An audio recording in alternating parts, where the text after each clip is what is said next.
Salam alaikum Mazoul Fillaoun, bonjour. 24 février, l'UGTA et la bande des quatre en embuscade. C'est notre titre d'aujourd'hui.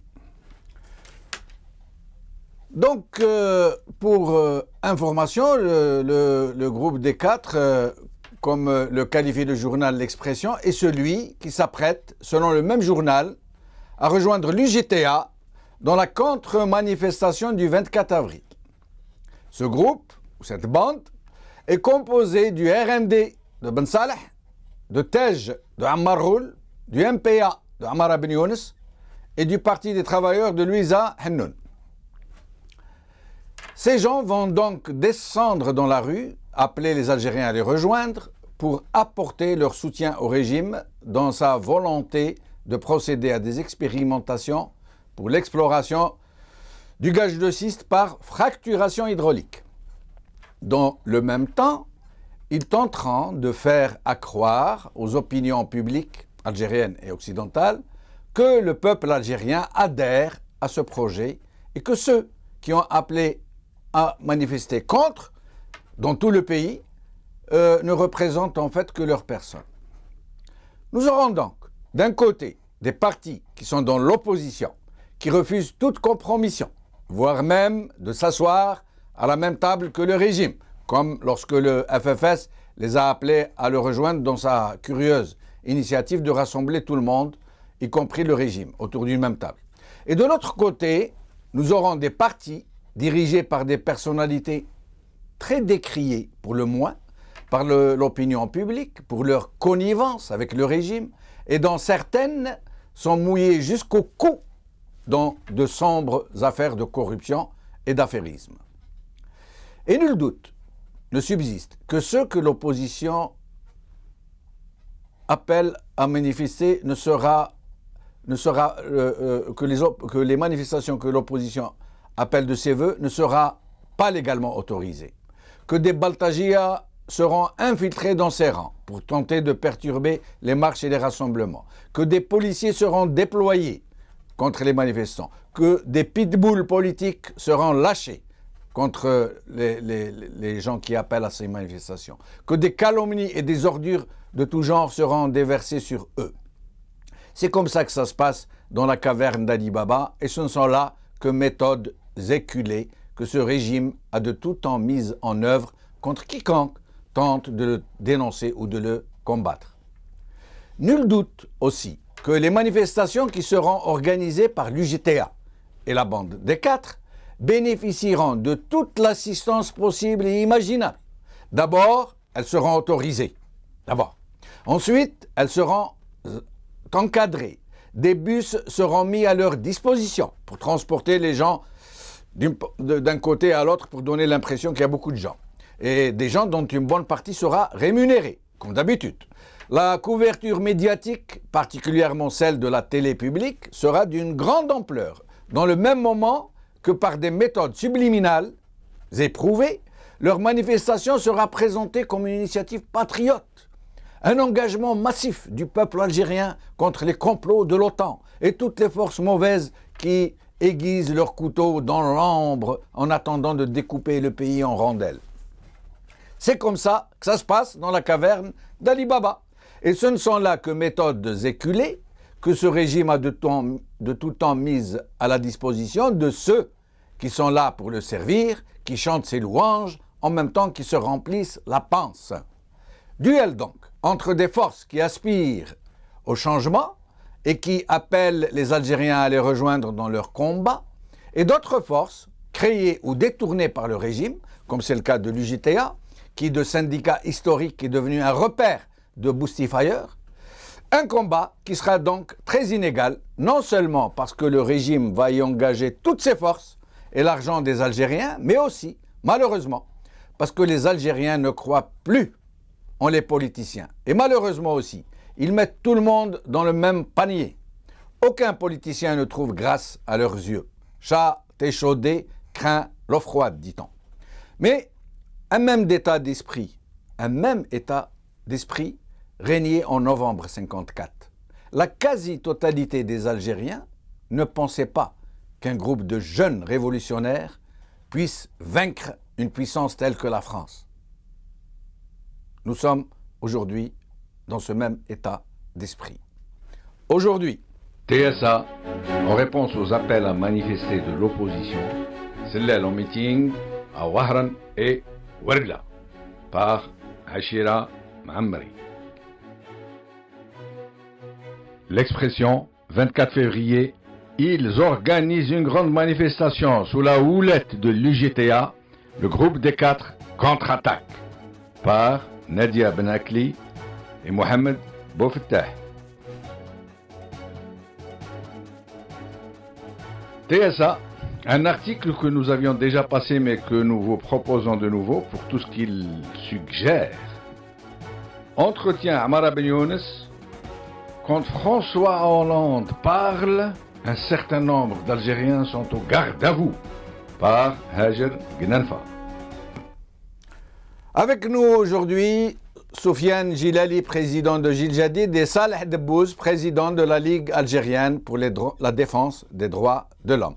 Soufiane Djilali, merci d'avoir accepté notre invitation. Grand plaisir, c'est Jamal. Merci beaucoup. Alors, Soufiane Djilali, vous confirmez cette information que l'UGTA et la bande des 4 vont organiser une contre-manifestation? Écoutez, j'ai entendu comme vous à la radio publique, mais dans les chaînes télévision ou sur la presse, qu'il semblerait que le pouvoir s'apprête à faire une contre-manifestation. Il parle de Skikda, Arze, Ouargla, etc. On verra bien s'ils vont aller jusqu'au bout. En tout cas, c'est bien entendu un contre-feu. Ils essayent d'allumer un contre-feu contre ce que fait l'opposition. C'est évidemment net et clair. Vous ne pensez pas que ces gens sont tellement décriés dans la société algérienne, c'est Amara Ben Younes, Ammar Ghoul, Sidi Saïd, en plus des grands meetings qu'organise Sellal à Wahran et à Ouargla, vous ne pensez pas que ces gens sont tellement impopulaires que ça va être contre-productif, enfin contre-productif pour eux, et que ça va vous ramener des gens pour marcher avec vous? Vous savez, ils ont une telle puissance médiatique qu'ils vont utiliser, comme ils ont l'habitude de découper les photos, par exemple, du président Bouteflika. Ils vont découper les mêmes photos pour ces pseudo-meetings. Ils vont remplir des salles avec les moyens de l'État, comme vous l'avez si bien présenté. Ils vont ramener des bus, des gens à qui ils vont promettre...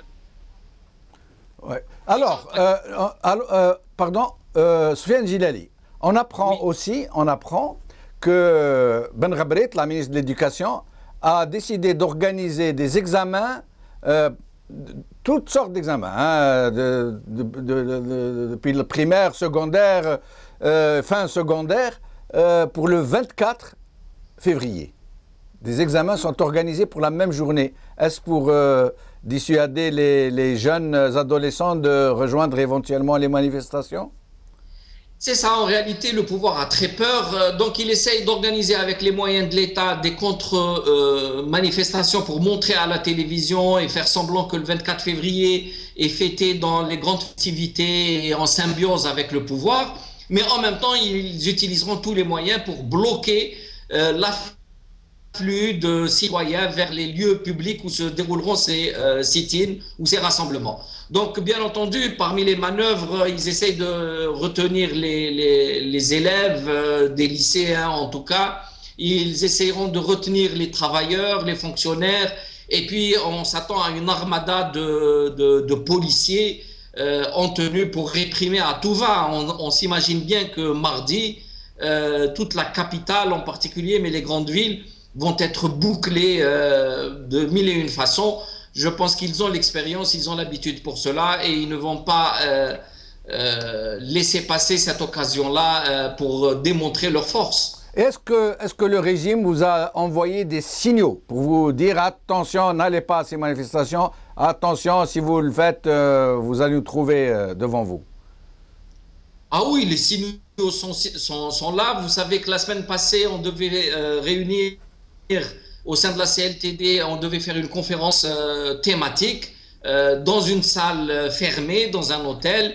ils n'ont pas accepté de donner l'autorisation. C'était le premier signe d'un durcissement et qui va aller crescendo. Moi-même, ce lundi, je devais donner une conférence à Béjaïa dans une université et au dernier moment, j'ai été interdit d'accès. Il a fallu toute l'audace et le courage des étudiants pour forcer l'administration à ouvrir les portes et où j'ai tenu la conférence 3 heures durant. Mais tout ça, ce sont des signes qui ne trompent pas. En plus, bien entendu, cette manipulation pour faire ces contre-manifestations, tout cela va dans le même sens. Le pouvoir a en même temps très peur. Il essaye de faire passer l'opposition pour étant complètement coupé du peuple. La population dans un oued et l'opposition dans un autre, disait Ammar Abn Younes. Maintenant, il faut qu'il le démontre. Ça, c'est une autre affaire. Maintenant, est-ce que les Algériens vont sortir en masse? Est-ce que les citoyens vont se mobiliser? C'est une deuxième question. Nous allons poser la question à Saleh Debbouz, justement. Saleh Debbouz, maître Saleh Debbouz, merci d'avoir accepté notre invitation. Je vous en prie et je vous remercie de mon côté de m'avoir invité pour discuter de ce sujet. Merci à vous. Alors, maître, la question que vient de poser Soufiane Gilali, que vous pensez que les Algériens vont adhérer à cet appel, qu'ils vont manifester, qu'ils vont marcher, qu'ils vont se rassembler?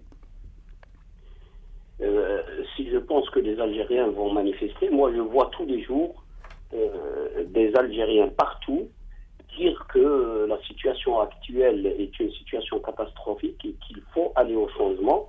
Mais en même temps, nous savons très bien qu'il y a une peur qui règne chez la population et parce qu'ils savent très bien que le régime a fait des atrocités pendant des années de ce qu'on appelle la décennie noire et ils ont peut-être, pour certains, encore peur, mais il y a aussi une large population qui a dépassé le seuil de la peur. Il n'y a qu'à voir ce qui se passe à Ain Saleh, où ils sont les habitants d'Ain Saleh, les citoyens d'Ain Saleh sont en train de donner une leçon de citoyenneté, de contestation pacifique et de détermination dans leur contestation.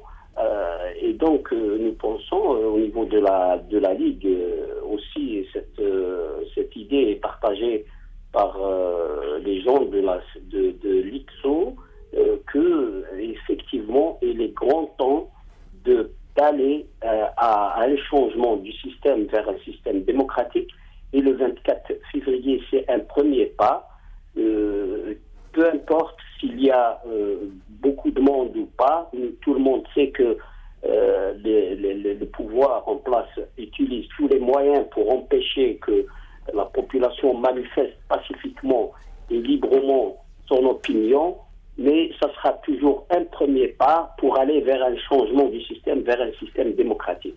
Mais maître Debbouz, est-ce que les Algériens sont conscients que c'est pour la première fois qu'un tel événement se produit en Algérie pour la première fois depuis l'indépendance? Jamais il n'y a eu autant de personnalités politiques, des gens qui s'affirment être dans l'opposition. Jamais il n'y a eu un tel appel pour manifester de façon nationale dans tout le pays contre un tel péril. Jamais ça ne s'est produit. Est-ce que les Algériens sont conscients que si cette manifestation se produit, ce sera un vrai tournant politique?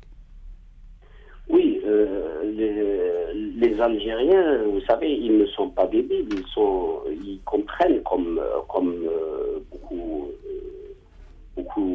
d'autres citoyens, je dirais même à travers le monde, que ils savent très bien évaluer un régime politique, ils savent où sont leurs intérêts et puis ils savent écouter aussi.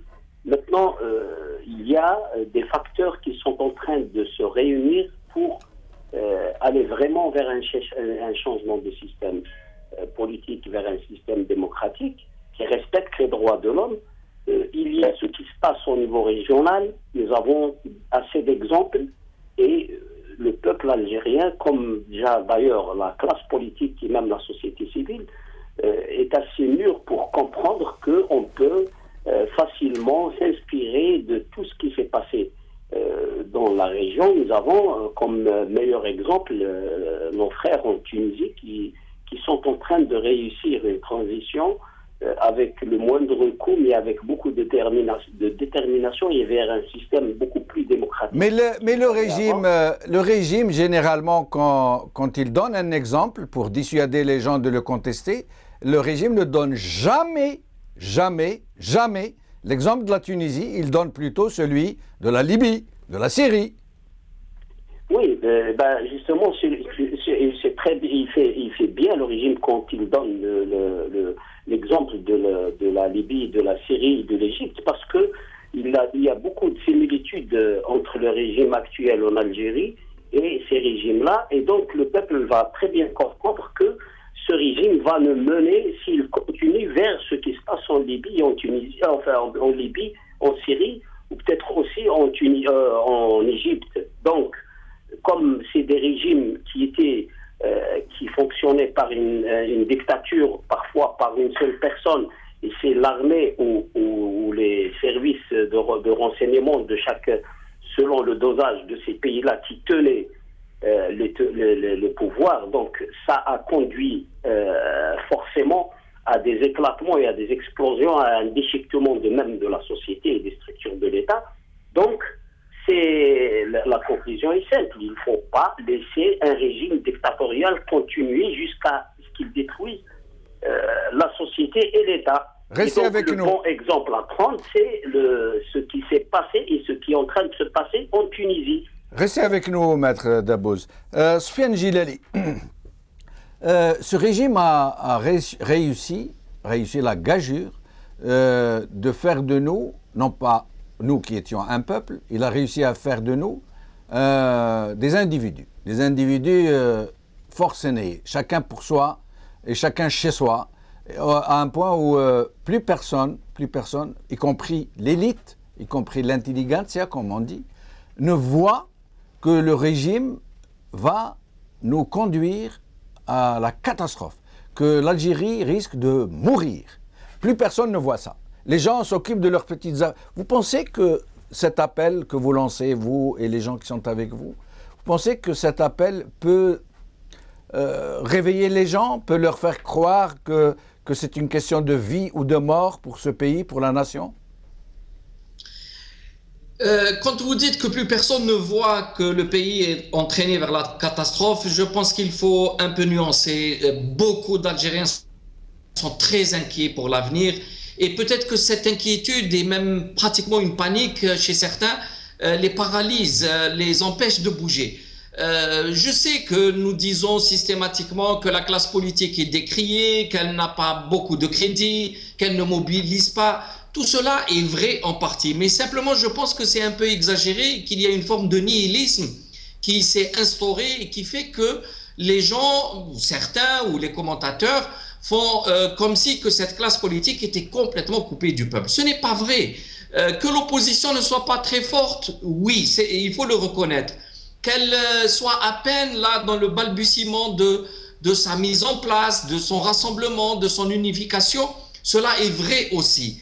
Mais en même temps, vous savez, les Algériens ne sont pas stupides. Ils sont au contraire intelligents et contrairement à ce qu'on pense, ils sont très politisés. Ils suivent les faits et gestes de chacun. Ils ne veulent pas s'engager pour le moment parce qu'ils ne veulent pas se faire avoir, parce qu'ils ont été trop de fois trahis, parce qu'ils veulent être rassurés, mais en même temps parce qu'ils ont peur de dérapage. Ils ont vécu des années 90 épouvantables de sang et de feu, et ils n'ont pas envie que ça se reproduise, et ils ont raison. Ils voient également comment dans les pays voisins, certains pays voisins en tout cas, sont dans une situation dramatique. Donc de tout ça, les Algériens sont conscients, mais en même temps, ils veulent le changement. Ils aspirent à ce changement-là, mais ils savent que comme un cancer, si vous voulez le soigner trop brutalement, vous pouvez tuer la personne qui en est atteinte. Et il faut savoir y aller. Le chirurgien doit faire la différence entre la partie malade, pathologique, et le reste du corps qu'il ne faut pas tuer. C'est un peu ça, c'est très difficile pour l'opposition, pour les citoyens, pour tous ceux qui souhaitent le changement. Mais sachez tout de même que les gens sont très conscients Et on s'attend à ce que ce mardi 24 février, il y ait un frémissement, un début de réaction, que les gens reviennent vers un peu ce champ politique qui protège les intérêts de la nation. Donc je ne suis pas si pessimiste, oui. même si en volume, il est évident que personne ne peut mobiliser beaucoup de monde à la fois. Alors, il faut comprendre, il faut essayer de suivre, il faut être patient.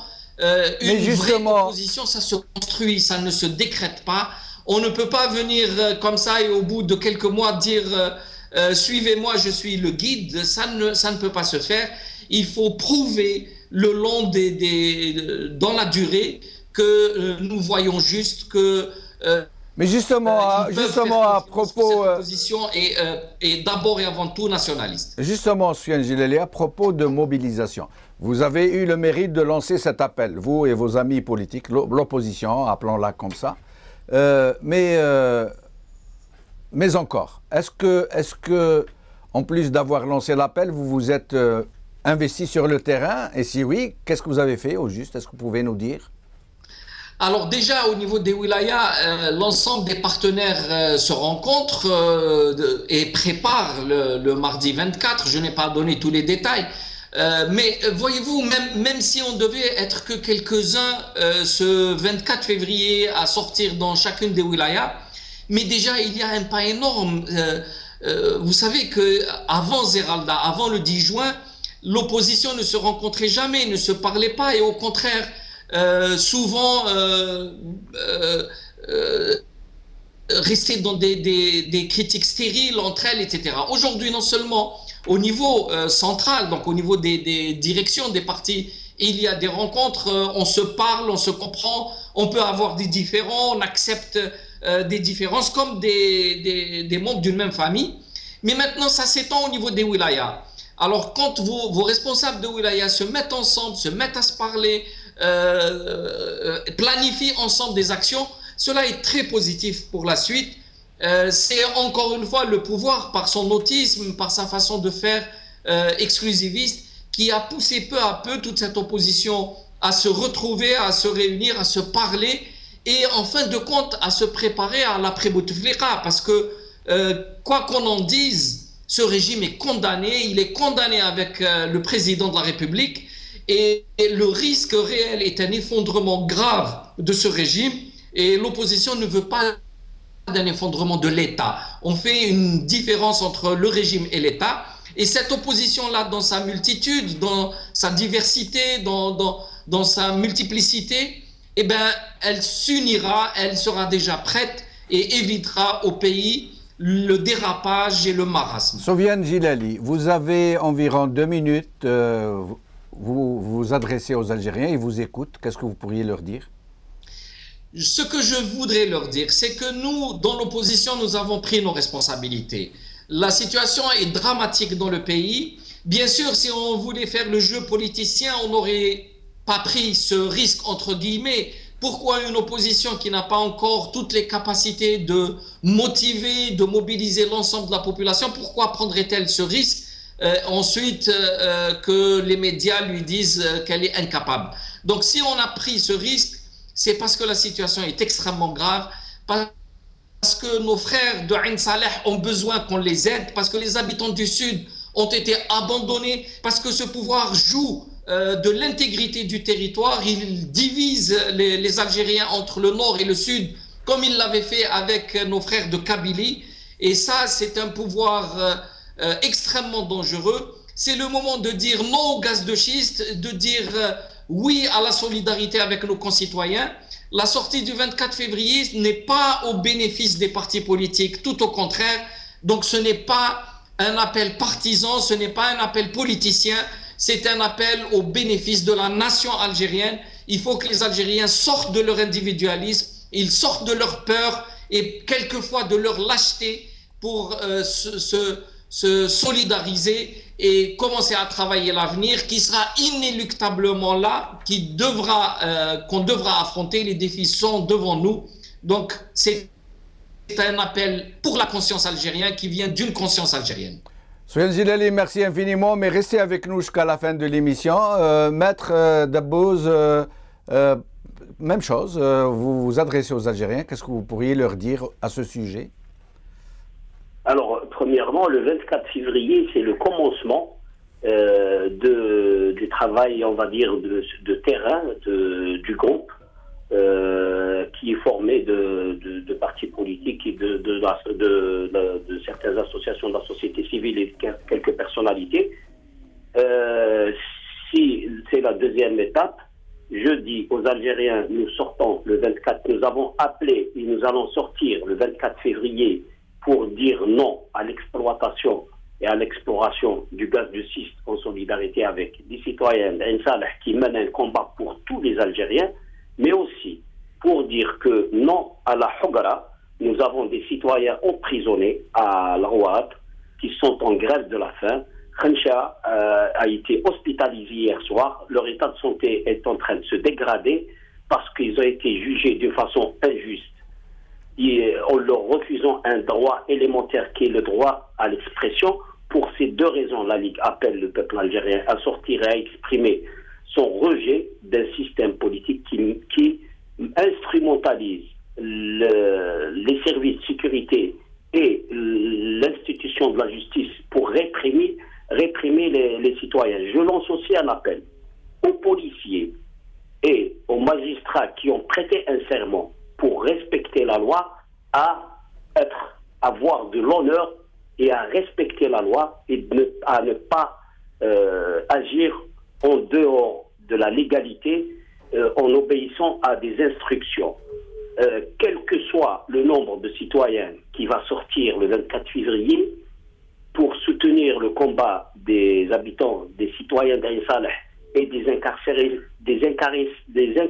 de l'Rouad, symboliquement parce qu'il y a beaucoup d'Algériens qui sont dans les prisons d'une façon injuste, quel que soit le nombre de citoyens, l'histoire retiendra qu'il y a eu ce jour-là des Algériens libres qui ont voulu exprimer leur soutien à des causes justes, mais elle retiendra aussi qu'il y a d'autres qui sont manipulés, des Baltagia et un système politique qui essaye de résister pour continuer son œuvre de destruction de la société. Et donc, le futur donnera raison à celui qui a raison. Merci, Maître Dabbouz, en espérant vous revoir bientôt. Merci, Soufiane Jilali. Je tiens à rappeler à nos téléspectateurs que le Maghribia se tiendra aux côtés de l'opposition pour faire contrepoids, puisque le régime va mettre tout son poids aux côtés de l'UJTA et de la bande des 4 qui vont l'accompagner et de tous ceux que la survie du régime intéresse au premier point, qui ont besoin que ce régime persiste, parce qu'ils sont de l'autre côté de la barricade. Nous donc affirmons notre solidarité avec l'opposition, nous affirmons notre solidarité avec nos compatriotes d'Ain Saleh et du Sahara, et nous couvrirons cet événement d'ici jusqu'au 24 et même après le 24. Salam alaikum, qawala khair, salama.